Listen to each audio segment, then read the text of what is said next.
হুম। সুপ্রিয় শিক্ষার্থীবৃন্দু, আশা করি সবাই ভালো আছো। স্বাগত জানাচ্ছি আজকের অনলাইন ক্লাসে। আমি মোহাম্মদ মোশাররফ হোসেন, সহকারী শিক্ষক, ছয়গ্রাম উচ্চ বিদ্যালয়, বুড়িচুং, কুমিল্লা। আজ আমি তোমাদের বাংলা সেকেন্ড পেপার অর্থাৎ বাংলা ব্যাকরণের কিছু সমাস বিষয় নিয়ে তোমাদের সাথে কথা বলতে উপস্থিত হলাম। আশা করি যে যেখানে আছো সবাইকে আমন্ত্রণ জানাচ্ছি আজকের এই ক্লাসে অংশগ্রহণ করে ভালোভাবে উপলব্ধি করার জন্য। আমরা করোনার কারণে স্কুল, কলেজ, বিভিন্ন প্রতিষ্ঠান, শিক্ষা প্রতিষ্ঠান বন্ধ। সে কারণে আমরা অনলাইন ভিত্তিক ক্লাস চালু করেছি সরকারের ঘোষণা মোতাবেক। তো আশা করি সবাই মনোযোগ সহকারে, অত্যন্ত গুরুত্ব সহকারে তোমরা এই ক্লাসগুলি দেখবা। আজ আমরা তোমাদের সাথে কথা বলবো বাংলা ব্যাকরণের অত্যন্ত গুরুত্বপূর্ণ একটি অংশ, সমাস। আমরা জেনে নেই সমাস আসলে বিষয়টা কি। সমাস আমাদের বাংলা ব্যাকরণে, আমাদের বাংলা ভাষায় কিভাবে সহায়তা করে, কিভাবে সাহায্য করে, আমরা সমাসের কারণে আমরা কি সুবিধা পাইতে পারি ভাষার ক্ষেত্রে। চমৎকার একটা বিষয়। সমাস আসলে সমাজ শব্দের অর্থ হচ্ছে সংক্ষেপণ বা সংক্ষিপ্তকরণ, অথবা কখনো কখনো বলা হয় মিলন। সমাজ শব্দের অর্থ সংক্ষেপণ, কথার অর্থ হচ্ছে যে অনেক বড় কতগুলি শব্দ একত্র করে একটা শব্দে রূপান্তর করে তখন যখন বলা হয় তখন শুনতে অত্যন্ত চমৎকার দিক ফুটে ওঠে, চমৎকার একটা দিক ফুটে ওঠে, শ্রুতি মাধুর্য হয়, এমনকি সময়ও কম লাগে। যেমন আমি একটা উদাহরণ দিচ্ছি, সিংহ চিহ্নিত আসন। এখানে তিনটা শব্দ, সিংহ চিহ্নিত আসন, এটাকে এক শব্দে রূপান্তর করে বলছি সিংহাসন। তো সিংহাসন কথার মধ্যে একটা বিশেষত্ব আছে যে রাজার দরবারের কোনো আসনকে বোঝানো হয়। আমি যদি আলাদাভাবে এটাকে বলার চেষ্টা করি, সিংহ চিহ্নিত আসন, তখন মনে হবে যে সিংহ চিহ্ন, সিংহ ছবি অঙ্কন করে কোনো একটা আসন, এটা এই ধরনের মনে হবে। এটার মধ্যে কোনো বিশেষত্ব কিন্তু বড় দিক ফুটে উঠবে না। যদি বলি সিংহাসন, তখন নিশ্চয়ই এটার মধ্যে একটা বড় দিক ফুটে উঠবে যে এই আসনটা রাজার কিংবা রাজদরবারের। তো সুপ্রিয় বন্ধুরা, শিক্ষার্থী বন্ধুরা, আসো আমরা তার সংজ্ঞা একটু জেনে নেই। সমাস আসলে কি, সমাস কাকে বলে। এখানে পরস্পর অর্থ সঙ্গতি বিশিষ্ট, অর্থ সঙ্গতি হওয়া লাগবে। পরস্পর যে সকল শব্দগুলি আমরা একত্র করি, এই বিভিন্ন শব্দগুলি আবার অর্থ সঙ্গতিপূর্ণ হওয়া লাগবে। পরস্পর অর্থ সঙ্গতি বিশিষ্ট দুই বা ততোধিক পদের এক পদে পরিণত হওয়াকে সমাস বলে। আমি আবারও বলছি, পরস্পর অর্থ সঙ্গতি বিশিষ্ট দুই বা ততোধিক পদের এক পদে পরিণত হওয়াকে সমাস বলে। তাহলে দুই বা ততোধিক পদ এক পদে কিভাবে রূপান্তরিত হয়, পরিণত হয়। আমি আবারও বলছি যে এখানে একটা উদাহরণ দেওয়া আছে, সিংহ চিহ্নিত আসন। এখানে তিনটা পদ, সিংহ চিহ্নিত আসন, এই তিনটা পদ এক পদে রূপান্তরিত হয়ে আমি বলছি সিংহাসন। সুতরাং সিংহাসন শব্দটা হচ্ছে সমাস, অর্থাৎ সমস্ত পদ বা সমাসবদ্ধ পদ। আমরা কতগুলি টার্ম ব্যবহার করব। আমরা আগে আসি যে সমাস বলছি, সংজ্ঞা আমি বলছি কাকে বলে। পরস্পর অর্থসঙ্গতিপূর্ণ দুই বা ততোধিক পদ এক পদে পরিণত হওয়ার নাম সমাস। এই সমাসকে বেশ কতগুলি ভাগে ভাগ করে ব্যাকরণবিদরা বিভিন্ন দিকগুলি তুলে ধরেছেন যে সমাস প্রধানত 6 প্রকার। আমি আবার বলছি, সমাস প্রধানত 6 প্রকার। কি কি? দ্বন্দ্ব সমাস, কর্মধারয় সমাস, তৎপুরুষ সমাস, বহুব্রীহি সমাস, দ্বিগু সমাস, অব্যয়ীভাব সমাস। দ্বন্দ্ব সমাস, কর্মধারয় সমাস, তৎপুরুষ সমাস, বহুব্রীহি সমাস, দ্বিগু সমাস এবং অব্যয়ীভাব সমাস। এই 6 প্রকার সমাস ব্যবহার করে বাংলা শব্দকে বিভিন্নভাবে রূপান্তর করা হয়। ব্যাকরণের যত কিছুই আমরা বলি, সব কিছু ব্যাকরণের ভাষাকে শ্রুতিমাধুর্য করা, ভাষার সৌন্দর্য বৃদ্ধি করা, ভাষাকে সমৃদ্ধ করা, এই সব কিছুর ক্ষেত্রেই বাংলা ব্যাকরণের বিভিন্ন বিষয়গুলি নিয়ে আলোচনা করা হয়, শুধুমাত্র ভাষাকে এবং শব্দকে শ্রুতিমাধুর্য এবং সমৃদ্ধ করার জন্য। সুপ্রিয় শিক্ষার্থী বন্ধুরা, তোমরা, আমি 6 প্রকার সমাসের নাম বলছি। এখানে 6 প্রকার সমাসের আমি কতগুলি টার্ম আছে, কতগুলি সমাসের কতগুলি পদের কথা উল্লেখ করা হয়, বিভিন্ন নামে ওদেরকে বলা হয়। এই নামগুলি আমরা একটু জেনে নেই। সমাস নির্ণয় করা এবং সমাস কাকে বলে বিভিন্ন শ্রেণীবিন্যাসকে বোঝার জন্য আমাদের কতগুলি শব্দ বা কতগুলি টার্ম আমাদের বুঝতে হবে। কি কি? সিংহ চিহ্নিত আসন, এই পুরো অংশটাকে একত্রে বলা হয় ব্যাসবাক্য অথবা বিগ্রহ বাক্য। সিংহ চিহ্নিত আসন, এই শব্দের যতগুলি শব্দ একত্র আছে, এই শব্দের একত্রগুলির পুরো বাক্যটাকে বলা হয় ব্যাসবাক্য বা বিগ্রহ বাক্য। এই বাক্যের মধ্যে আবার কতগুলি পদ আছে? সিংহ একটা পদ, চিহ্নিত একটা পদ এবং আসন আরেকটা পদ। এইখানে প্রত্যেকটা পদকে একত্র করে বলা হয় সমস্যমান পদ। অর্থাৎ আমার এখানের এই পদগুলি একটা সমস্যা, এই সমস্যার আমি একটা সমাধান করব। অর্থাৎ আমি একটা পদ, টোটাল একটা পদ নির্ণয় করব, এক পদে রূপান্তর করব, একটা শব্দে রূপান্তর করব। এই যার কারণে ওই অংশটাকে বলা হয় সমস্যমান পদ। তো এখানে যতগুলি পদ আছে প্রত্যেকটা পদের একত্র করে বলা হয় সমস্যমান পদ। আমি আবার বলছি, সিংহ চিহ্নিত আসন, এটার টোটাল বাক্যটাকে বলা হয় ব্যাসবাক্য এবং বিগ্রহ বাক্য। আর এখানের প্রত্যেকটা পদের নাম হচ্ছে সমস্যমান পদ। আর এখানে সমাস নির্ণয় করতে গেলে এটাকে বলা হয় পূর্বপদ, এটাকে বলা হয় পরপদ। আমি লিখে নিচ্ছি পরপদ, এবং এইটাকে বলা হয় পূর্বপদ।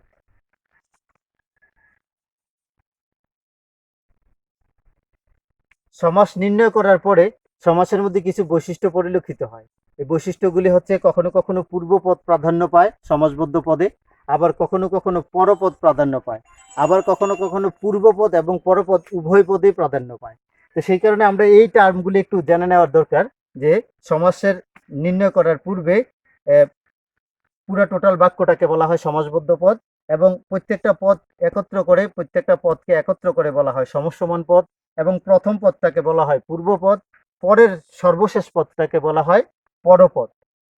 এরপরে আসতেছে যে এগুলি দ্বারা যে নির্ণয় করা হইলো, যে নির্ণয় করা হয়েছে এখানে সিংহাসন। সিংহাসন শব্দটা যেটা সমাস নির্ণয় করলাম, এই সমাস নির্ণয় পদটাকে বলা হয় সমস্ত পদ। আবার কখনো কখনো বলা হয় সমাসবদ্ধ পদ, সমাসবদ্ধ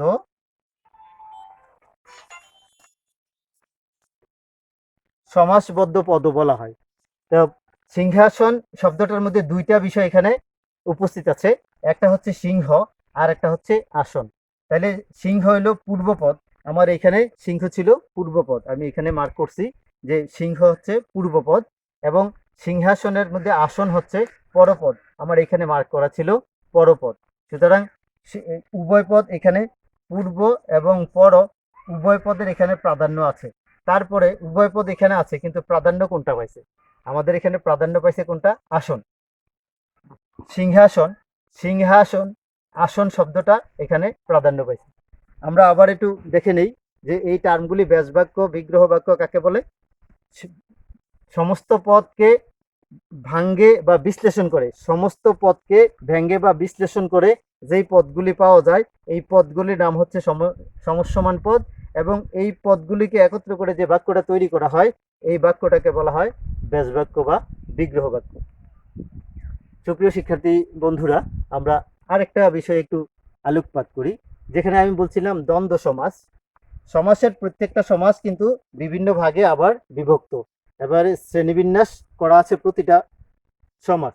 বিশেষ করে এখানে দ্বন্দ্ব সমাস, কর্মধারায়, তৎপুরুষ, বহুব্রীহি, দ্বিগু, অব্যয়ীভাব, এখানে 6 প্রকার প্রধানত সমাস। কিন্তু ব্যাকরণবিদের কিছু কিছু ব্যাকরণবিদের মতে সমাস 4 প্রকারও নির্ধারণ করা হয়। ব্যাকরণবিদরা তারা তাদের যুক্তির মাধ্যমে কখনো কখনো উপস্থাপন করেছেন যে কর্মধারায় সমাস, অর্থাৎ কর্মধারায় সমাসকে তৎপুরুষ সমাসের অন্তর্ভুক্ত করেছেন কেউ কেউ, আবার কেউ কেউ কর্মধারায় সমাসকে দ্বিগু সমাসকে কর্মধারায় সমাসের মধ্যে অন্তর্ভুক্ত করেছেন। তো তাহলে কি দাঁড়ালো? কর্মধারায় সমাস কখনো কখনো দ্বিগু সমাসের ভিতরে অন্তর্ভুক্ত হয়, আবার কর্মধারা সমাস তৎপুরুষ সমাসের সাথে অন্তর্ভুক্ত হয়, আবার দ্বিগু সমাস কর্মধারার মধ্যে অন্তর্ভুক্ত হয়। তো এই ক্ষেত্রে দুইটা সমাস বাদ দিলে অন্য 4টা থাকে। 4টা কি? দ্বন্দ্ব সমাস, তৎপুরুষ সমাস, বহুব্রীহি সমাস, অব্যয়ীভাব সমাস।